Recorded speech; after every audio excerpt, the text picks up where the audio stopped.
Warahmatullahi wabarakatuh. Alhamdulillah wassalatu wassalamu ala Rasulillah wa ala alihi wa sahabatihi wa man amana bihi wattaba'ahu wa wala. La haula wa la quwata illa billah. Amma ba'd. Alhamdulillah kita masih bisa diperjumpakan kembali oleh Allah Subhanahu wa taala dengan bulan suci Ramadan. Bulan yang penuh dengan berkah, bulan yang penuh dengan ampunan, bahkan bulan di mana Allah Subhanahu wa taala membebaskan umat Nabi Muhammad sallallahu alaihi wasallam dari api neraka. Sudah banyak yang berbicara mengenai tentang Lailatul Qadar. Mulai dari malam berapa sebetulnya Lailatul Qadar, apakah mesti terjadi pada bulan Ramadan ataukah juga tidak menutup kemungkinan Lailatul Qadar terjadi pada bulan-bulan yang lain di selain bulan Ramadan. Mengingat Al-Quran menginformasikan kepada kita bahwa malam Lailatul Qadar itu dinyatakan sebagai malam turunnya Al-Quran, malam Allah menurunkan Al-Quran. Dan kita tahu Al-Quran diturunkan oleh Allah Subhanahu wa ta'ala dalam rentang waktu hampir 23 tahun. Tidak hanya diturunkan pada bulan Ramadan. Walaupun demikian, akan tetapi mayoritas ulama berpendapat bahwa Lailatul Qadar itu pasti terjadi pada bulan Ramadan. Mereka-mereka yang mengatakan bahwa Lailatul Qadar itu terjadi pada bulan Ramadan pun tidak sepakat. Karena ada yang mengatakan pada malam pertama bulan Ramadan, ada yang mengatakan pada tanggal 17 Ramadan, seperti kita malam ini. Karena malam 17 Ramadan itu dalam sejarah dikatakan sebagai malam terjadinya pertemuan dua kelompok besar. Yaumal taqal jam'an, yaitu kelompok muslim dan kelompok musyrik yang kemudian terjadi perang Badar Kubro, dan itu dikatakan sebagai hari turunnya Al-Quran. Ada lagi ulama yang mengatakan tanggal 24. Lantas kemudian bagaimana untuk yang mengatakan Lailatul Qadar itu tanggal 24, padahal ada beberapa riwayat yang menyebutkan Lailatul Qadar itu terjadi pada malam ganjil. Nah, ternyata ada ulama yang menjelaskan bahwa perhitungan ganjil itu dari belakang. Perhitungan ganjil itu dari belakang. Ya, jadi ada ulama yang menyebutkan bahwa perhitungan ganjil itu dari belakang. Sehingga ketika Ramadan itu 30 hari berarti 30. Kemudian 29, 28, 27, 26, 25 dan 24 itu berarti ganjil. Jatuhnya ganjil itu. Ada ulama termasuk Imam Syafi'i mengatakan bahwa Lailatul Qadar itu pasti tanggal 27. Bahkan termasuk Sultanul Aulia wa Burhanul Asfiya Al-Qutbur Rabbani wal Arifus Samadani wa fadlakatu turusid daftarin nurani wa fadlakatu turusid daftarin nurani. Asy-Syaikh Abdul Qadir Al-Jilani mengatakan bahwa Lailatul Qadar pasti terjadi pada tanggal 27 Ramadan. Itu. Ada yang menggunakan kaedah tergantung Ramadan itu mulai hari apa. Jadi sehingga ketika misalnya Ramadan itu mulai pada hari Ahad atau hari Rabu, maka Lailatul Qadar dipastikan tanggal 29. Jika Ramadan pada hari Senin, maka Lailatul Qadar itu pada malam 21. Jika awal Ramadan hari Selasa, maka Lailatul Qadar jatuh pada tanggal 27. Jika awal Ramadan hari Kamis, maka Lailatul Qadar jatuh pada tanggal 29. Dan jika Ramadan jatuh pada hari Sabtu, maka Lailatul Qadar jatuh pada tanggal 23. Ini kaidah yang digunakan oleh sebagian ulama seperti yang termaktub di dalam kitab I'anatul Talibin. Juga ada kaidah lain yang dipakai oleh Imam Abul Hasan Asy-Syadzili. Sampai beliau mengatakan bahwasannya saya sejak mulai dengar, sejak mulai mengerti itu sampai saya meninggal, saya selalu mendapatkan Lailatul Qadar dengan kaidah ini. Beliau punya kaidah yang berbeda, yaitu dengan mengatakan bahwa jika awal Ramadan itu ada hari Ahad, maka Lailatul Qadar jatuh pada malam 29. Jika awal Ramadan hari Senin, maka Lailatul Qadar pada malam 21. Jika awal Ramadan hari Selasa, maka Lailatul Qadar malam 27. Jika awal Ramadan hari Rabu, maka Lailatul Qadar malam 19. Jika awal Ramadan hari Kamis, maka Lailatul Qadar malam 25. Jika awal Ramadan hari Jumat, maka Lailatul Qadar malam 17, seperti sekarang. Awal Ramadan kita kemarin adalah hari Jumat. Berarti kalau mengikuti kaidah Imam Abul Hasan Asy-Syadzili, berarti malam ini adalah malam Lailatul Qadar. Dan jika awal Ramadan adalah hari Sabtu, maka Lailatul Qadar jatuh pada malam 23. Tapi dari sekian banyak pendapat ulama, ternyata mayoritas ulama berpendapat mengenai Lailatul Qadar ini makhfiyah.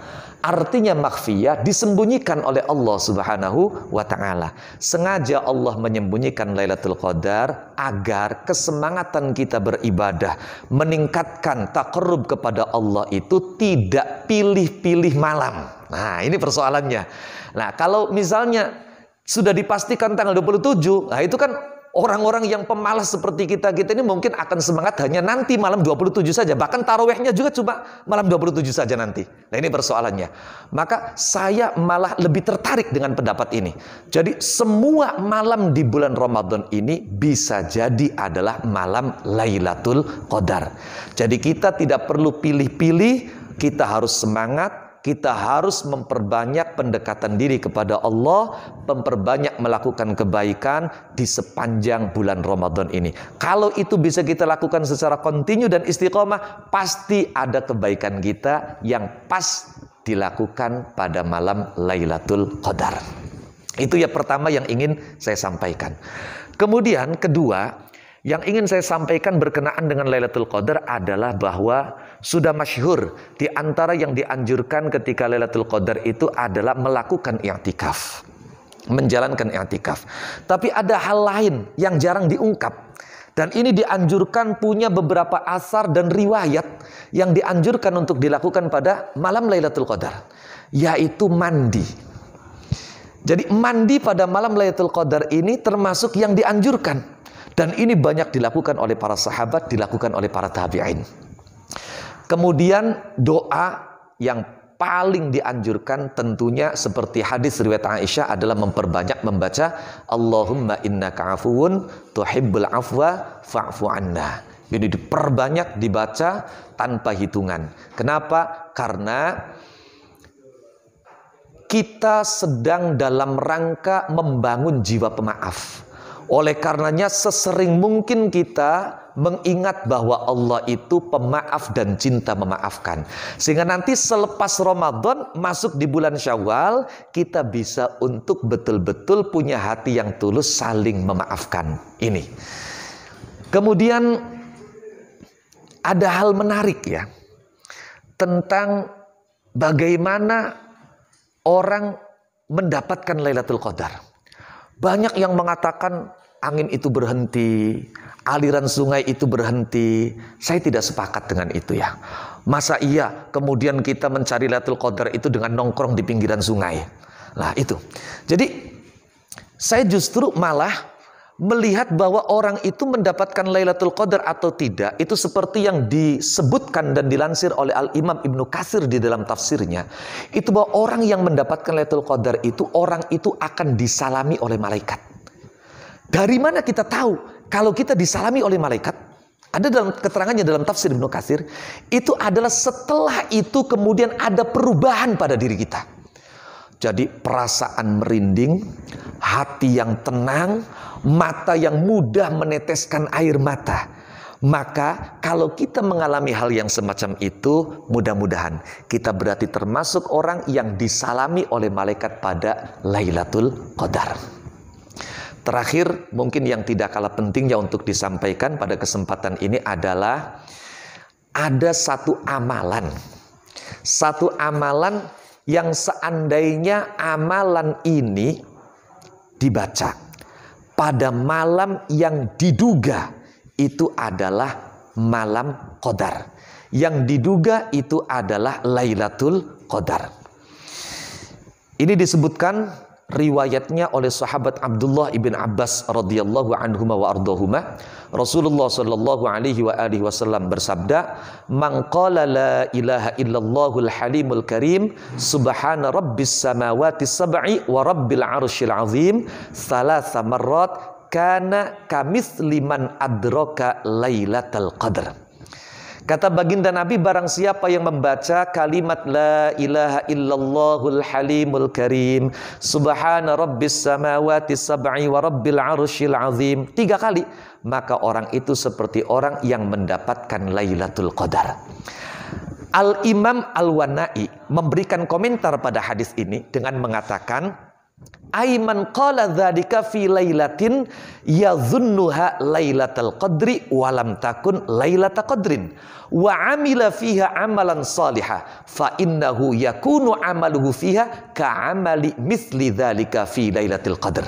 Jadi arti hadis di atas, kata Imam Al-Wanai, barang siapa yang membaca kalimat tadi pada malam yang dia duga itu adalah malam qadar, walam takun lailatul qadrin, tapi sebetulnya itu bukan malam qadar, dan kemudian pada malam itu dia melakukan amal soleh, maka amal soleh yang dia kerjakan pada malam yang dia duga Lailatul Qadar padahal bukan Lailatul Qadar, itu seperti amal yang dikerjakan pas dan tepat pada Lailatul Qadar.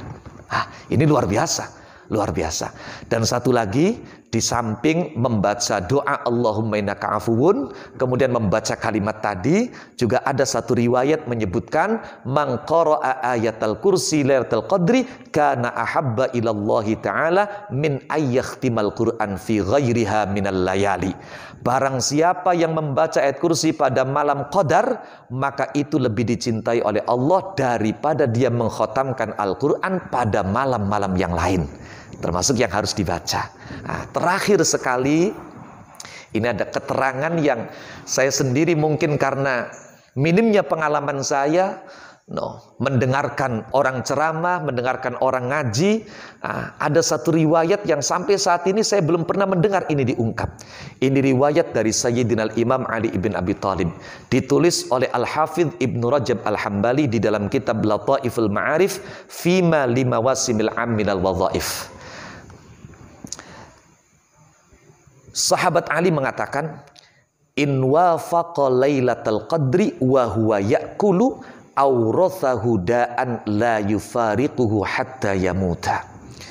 Wa kharrajahu min tariqihi Abu Musa Al-Madini. Wa ka'annahu yuridu idza wafaqa dukhuluha aklahu wallahu a'lam. Jadi artinya ketika pas Lailatul Qadar keadaan kita sedang makan, maka makan itu akan menimbulkan penyakit yang tidak akan terpisah dari kita sampai kita meninggal. Na'udzubillah min dzalik, summa na'udzubillah. Iya. Jadi ini dikomentari, wa ka'annahu yuridu, seakan-akan yang dimaksud beliau adalah ketika masuknya Lailatul Qadar itu pas dengan kita sedang makan.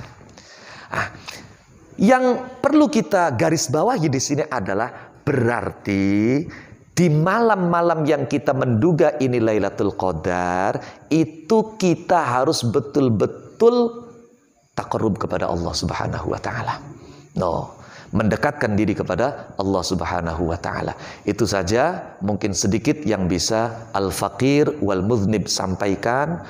Kurang dan lebihnya mohon dimaafkan. Mudah-mudahan bermanfaat untuk di sisa-sisa Ramadan ini bisa meningkatkan taqarrub kita, amal soleh kita, dalam rangka untuk bisa diberkahi oleh Allah Subhanahu wa taala, mendapatkan keistimewaan berjumpa dengan Lailatul Qadar dalam keadaan kita sedang taqarrub dan menjalankan amal soleh. Allahumma amin ya rabbal alamin. Wallahul muwaffiq ila aqwamit thoriq. Assalamualaikum warahmatullahi wabarakatuh.